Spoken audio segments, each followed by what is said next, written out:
ओम नमः पार्वती पतये हर हर महादेव। गौ माता की जय। अच्छा 20वां अध्याय। सूत जी कहने लगे, हे ऋषियों, भागीरथी के वंश में सौरदास नामक एक राजा था। उसके पुत्र का नाम था मित्रसह। हे राम जी के पूर्वज हैं, जो गुरु वशिष्ठ के श्रापवश राक्षस हो गया था। गंगा जल के प्रभाव से उसने भी परम पद प्राप्त किया। तब ऋषियों ने पूछा, हे सूत जी, गुरु वशिष्ठ जी ने मित्रसह को किस कारण श्राप दिया? कृपा करके यह कथा विस्तार पूर्वक सुनाइए। सूत जी बोले, हे ऋषियों, एक समय अति धर्मज्ञ राजा मित्रसह अपने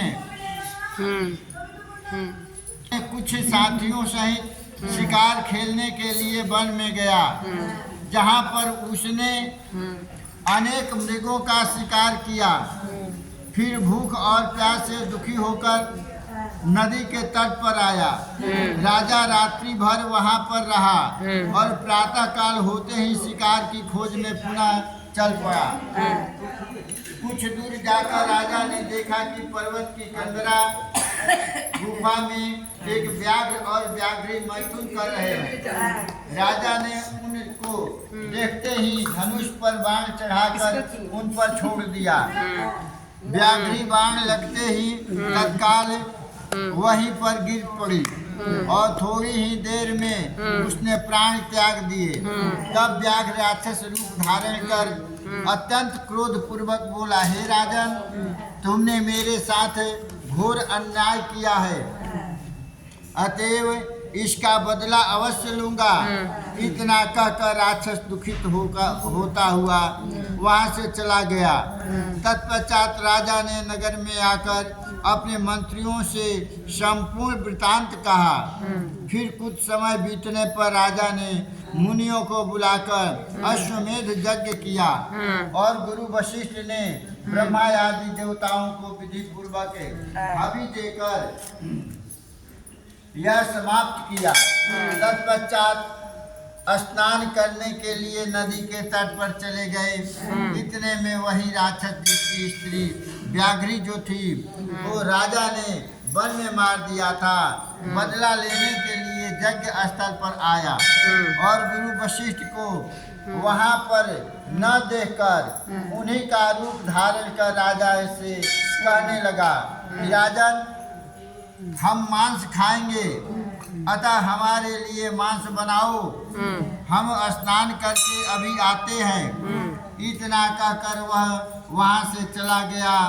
फिर उसी राक्षस ने रसोइये का रूप धारण कर मनुष्य का मांस पकाकर राजा को दिया। जब वास्तविक गुरु वशिष्ठ जी स्नान करके वापस आए तो राजा ने सोने के थाल में सजा हुआ मांस मिश्रित भोजन उनके आगे परोस दिया। तब गुरु जी ने ज्ञान दृष्टि से मनुष्य के मांस का भोजन जान लिया और क्रोधित होकर राजा को श्राप दिया कि हे राजन, तुमने हमको मांस मिश्रित राक्षसों का भोजन दिया है, इसलिए तुम भी राक्षस हो जाओ। तब राजा ने कहा कि हे गुरुदेव, आपकी आज्ञा से ही ऐसा भोजन बनवाया गया है। राजा की यह बात सुनकर गुरु वशिष्ठ ने ध्यान धर कर देखा और राक्षस द्वारा छले जाने का संपूर्ण वृतांत राजा को बताया। तब राजा भी निरपराध श्राप दिए जाने के कारण अंजलि में जल लेकर उन्हें श्राप देने को उद्यत हुआ। ठीक उसी समय उसकी रानी दमयंती आकर कहने लगी, आप क्षत्रिय के पुत्र हैं, अतएव क्रोध का परित्याग करें और जो भोग आपके भाग्य में है उसे भोगिए। जो मनुष्य अपने गुरु से हुंकार, ब्राह्मण से क्रोध करके बात करता है, वह वन में जाकर ब्रह्म राक्षस होता है। स्त्री के इन वचनों को सुनकर राजा क्रोध त्याग कर विचार करने लगा कि अब क्या करना चाहिए।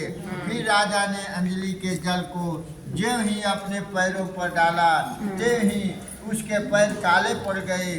उसी कारण वह राजा कलमास पाद के नाम से विख्यात हुआ। तत्पश्चात राजा गुरु के चरणों में गिरकर क्षमा मांगने लगा। तब वशिष्ठ जी ने कहा, क्योंकि यह पाप अनजाने में हुआ है, इस कारण मेरे श्राप का प्रभाव 12 वर्ष तक रहेगा।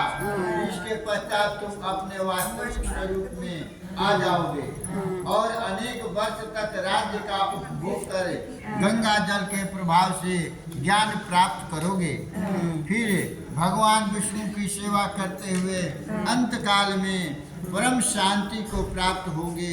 इतना कहकर गुरु वशिष्ठ जी अपने आश्रम को चले गए और राजा राक्षसी देह धारण कर निर्जन वन में भूखा प्यासा फिरने लगा।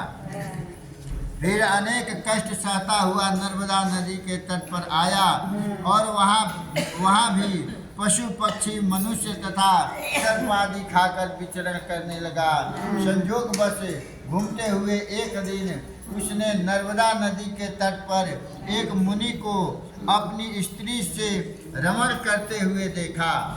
भूख से पीड़ित होने पर जैसे व्याघ्र मृग को पकड़ लेता है, उसी प्रकार उसने मुनि को पकड़ लिया। उसकी स्त्री ने जब अपने पति को राक्षस के हाथों में देखा तो वह राक्षस रूपधारी राजा से विनय पूर्वक बोली, आप वास्तव में राक्षस नहीं वरन सूर्य कुल में उत्पन्न मित्रसह नामक राजा है। मेरा पुत्र अभी छोटा है, अतः बिना पति के इस वन में कैसे निर्वाह करूंगी, इसलिए आप मेरे पति को प्राण दान दे दें। प्राण दान से बढ़कर अन्य कोई दान नहीं है। उस स्त्री की इस प्रार्थना का राक्षस पर कोई प्रभाव नहीं पड़ा और जैसे कोई व्याघ्र मृग के बच्चे को पकड़कर खा जाता है, वैसे ही उस मुनि को पकड़कर वह राक्षस खा गया। तब मुनि की स्त्री ने उसे श्राप देते हुए कहा, तुमने मैथुन करते हुए मेरे पति को मारा है, इस कारण जब भी तुम मैथुन करोगे मृत्यु को प्राप्त होकर पुनः राक्षस योनि को प्राप्त होंगे।